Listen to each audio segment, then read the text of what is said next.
देवराज, देवराज, देवराज, देवराज। क्या बात है गंधर्वराज चित्ररथ? क्या हुआ गंधर्व मलय केतु?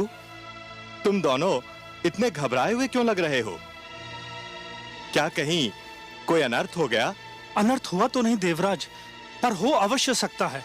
स्वर्ग पर संकट की छाया है। क्या कह रहे हो? तुम तो लगता है अपना मस्तिष्क ही खो बैठे हो। तुम बताओ मलय केतु, क्या बात है? हम दोनों एक वन से जा रहे थे कि हमें एक छोटा सा बालक भगवान विष्णु की तपस्या में मग्न दिखाई दिया। तो क्या हुआ? उसके सामने फलों से भरी थाली रखी हुई थी। सारे फल सूख चुके थे। इसका अर्थ यह हुआ कि उसने आहार भी त्याग दिया है। बड़ी कठिन तपस्या लग रही थी उसकी। एक बालक क्या और उसकी तपस्या क्या गंधर्वराज? हमें इससे क्या भय? हमारे मन में उसे तपस्या करते देखकर यह भय समा गया कि कहीं वो भगवान विष्णु से इंद्रासन ना मांग ले। मेरा आसन? ये क्या कह रहे हो? गंधर्व मलय केतु सत्य कह रहे हैं देवराज। धरती लोक के वासियों की दृष्टि सदैव इंद्रासन पर लगी रहती है। इंद्रासन इतना महान है कि हर कोई उसे लेना चाहता है। स्वर्ग को कौन नहीं जीतना चाहता देवराज? तुम दोनों ने तो मुझे चिंता में डाल दिया। नारायण नारायण।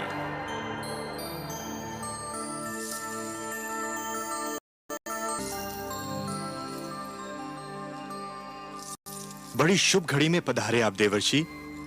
मैं सोच ही रहा था कि अपनी चिंता का भागीदार किसे बनाऊं कि आप आ गए। मैं आपकी कोई सेवा कर सका तो स्वयं को धन्य समझूंगा। आपको ज्ञात है कि एक बालक वन में भगवान विष्णु के लिए तपस्या कर रहा है?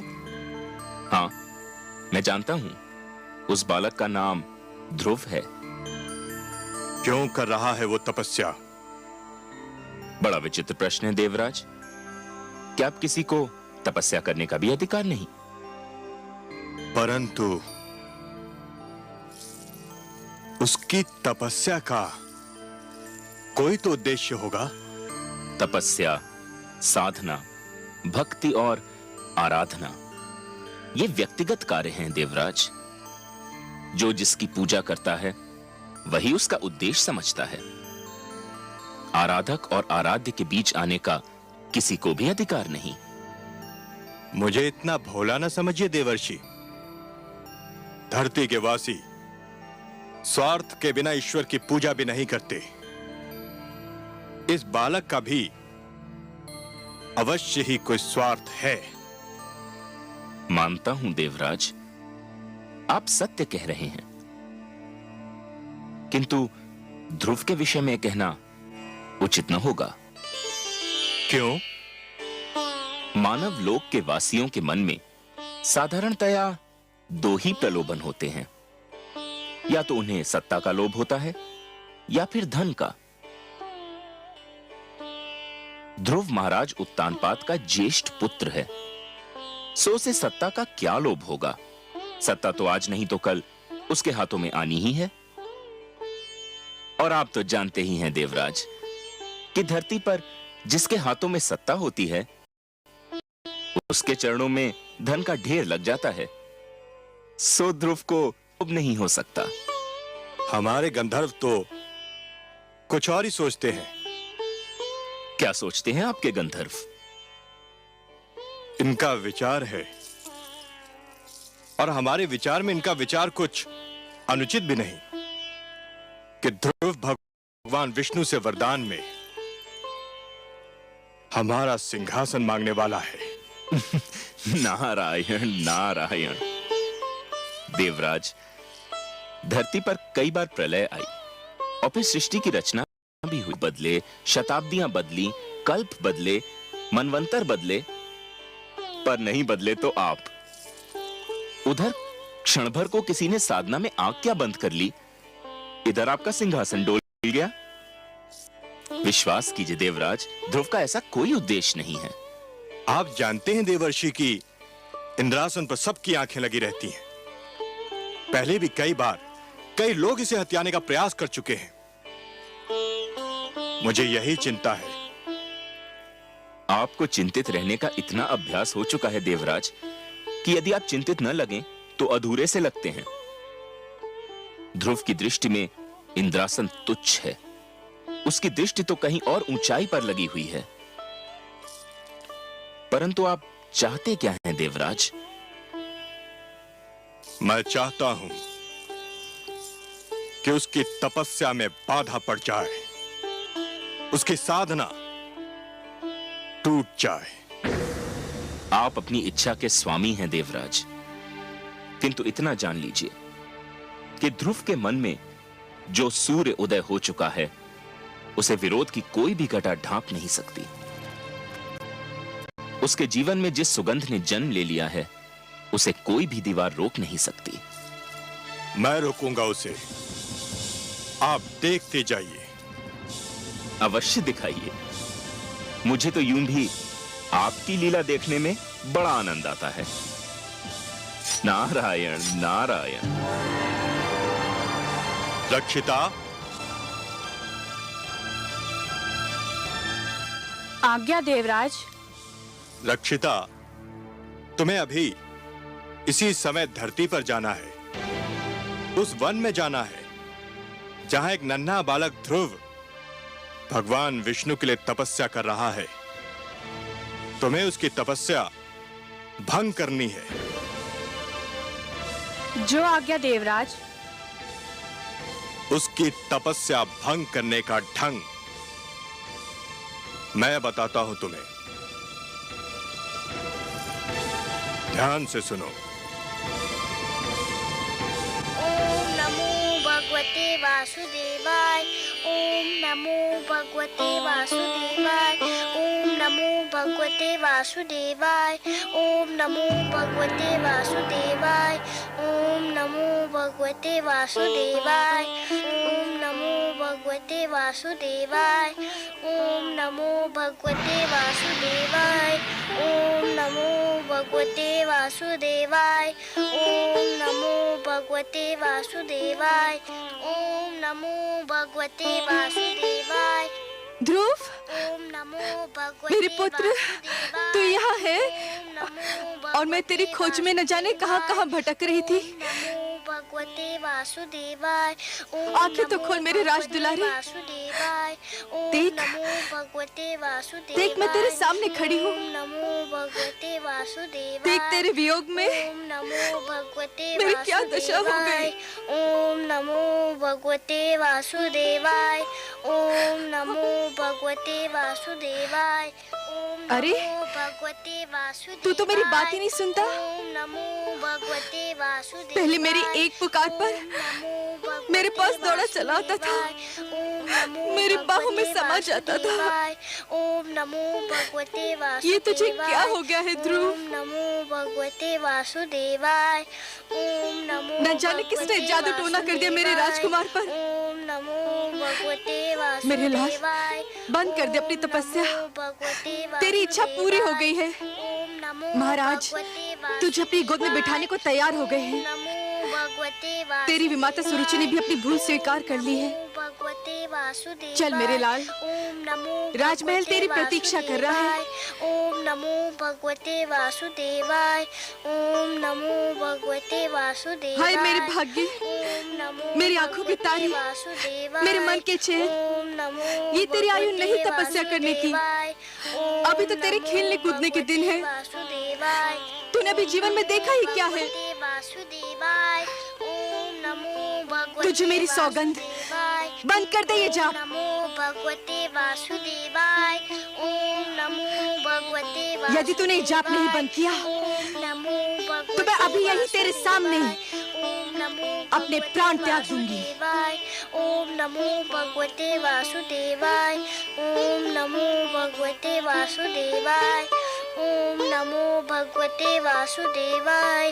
ओम नमो भगवते वासुदेवाय। ओम नमो भगवते वासुदेवाय। ओम नमो भगवते वासुदेवाय। ओम नमो भगवते वासुदेवाय। ओम नमो भगवते वासुदेवाय। ओम नमो भगवते वासुदेवाय। ओम नमो भगवते वासुदेवाय। ओम नमो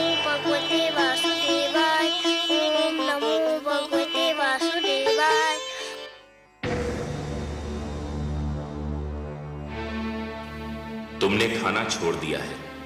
यदि पानी पीना भी छोड़ दो तो भगवान विष्णु और भी शीघ्र तुमसे मिलने आ जाएंगे।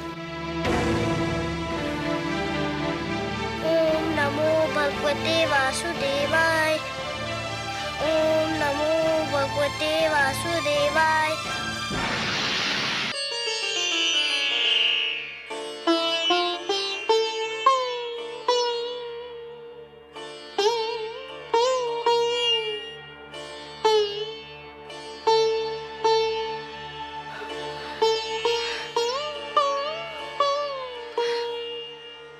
हे करुणा सिंधु,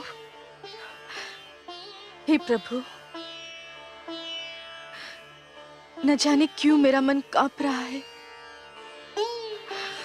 कोई डरावना भय मेरे मन को व्याकुल कर रहा है। कहीं मेरे पुत्र के प्राण संकट में तो नहीं। हे दया सागर, इस दुखियारी माता पर दया करो। मेरे पुत्र की रक्षा करो प्रभु।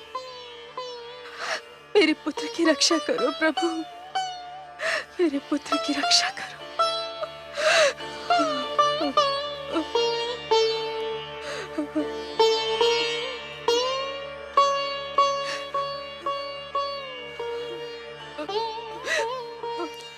मेरे पाप का दंड मेरे पुत्र को न देना परमेश्वर। उसे कुछ हो गया तो मैं जीते जी मर जाऊंगा।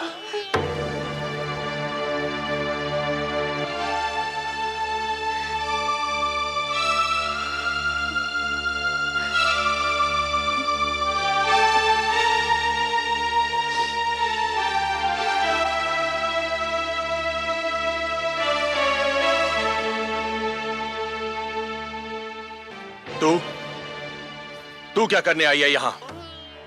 इसकी ममता के संसार में आग लगाकर उसके जलने का दृश्य देखने आई है? नहीं महाराज। क्या मिला तुझे हमारा सुख चैन छीनकर? धिक्कार है तुझे। चली जा, चली जा, नहीं तो मैं अपने क्रोध पर नियंत्रण नहीं रख पाऊंगा। जाने दीजिए स्वामी, जाने दीजिए। आप नहीं जानती महारानी सुनीति, यह सब इसी दुष्नारी का किया धरा है। ना ये ध्रुव को हमारी गोद से उतारती और ना हमें ये दुख भरे दिन देखने पड़ते। मैं कहता हूं चली जा, चली जा यहां से, कहीं मेरे हाथों से तेरी हत्या ना हो जाए। ऐसा मत कहिए स्वामी। सुरुचि को दोष देकर हम केवल अपने मन को बहला सकते हैं। ये तो नियति का खेल है। भाग्य में पुत्र वियोग लिखा था, सो मिलकर रहा। इसमें सुरुचि क्या करती? मैं नहीं मानता। भूल हम करते हैं और दोष हम भाग्य को देते हैं। ध्रुव सदैव इसकी आंखों में कांटे की तरह खड़कता रहा। इसी के कारण हमारा पुत्र राजमहल छोड़कर चला गया। मैं जानता हूं इसे। ये बड़ी अभिमानी है, बड़ी निर्दयी है ये। इसकी महत्वाकांक्षाओं का भी कोई अंत नहीं और इसे किसी के दुख का भी कोई ध्यान नहीं। मैं तो कहता हूं कि यदि इसका उत्तम कहीं चला जाता तो इसे पता चलता कि पुत्र वियोग क्या होता है। ये आप क्या कह रहे हैं स्वामी? दुखी होने का अर्थ ये नहीं कि कोई अपना विवेक ही खो दे। भगवान ना करे हमारा उत्तम कहीं चला जाए। वही तो इस राजभवन का कुलदीपक है। हमारा एक पुत्र तो न जाने कहां भटक रहा है। आप चाहते हैं कि हमारा दूसरा पुत्र भी हमसे दूर हो जाए? उत्तम केवल सुरुचि का ही पुत्र तो नहीं, वो मुझे भी माता कहकर पुकारता है। आप नहीं जानते, जब मुझे माता कहकर पुकारता है ना, तो घड़ी भर को मैं ये भी भूल जाती हूँ कि मेरा ध्रुव मेरे पास नहीं है।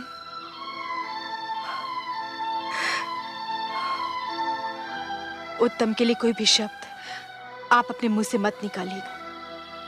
सुना तुमने सुरुचि? सुनी तुमने इस दुखियारी मां की बातें? ऐसी होती है ममता, इसे कहते हैं माता। तुमने इसके पुत्र के विरुद्ध क्या कुछ नहीं किया, पर यह तुम्हारे पुत्र के विरुद्ध कुछ भी बुरा सुनने को तैयार नहीं है। तुम इसे दुख देकर कितनी प्रसन्न थी, और ये तो इस विचार से दुखी है कि कहीं तुम्हें कोई दुख न पहुंचे। कितनी महान है ये।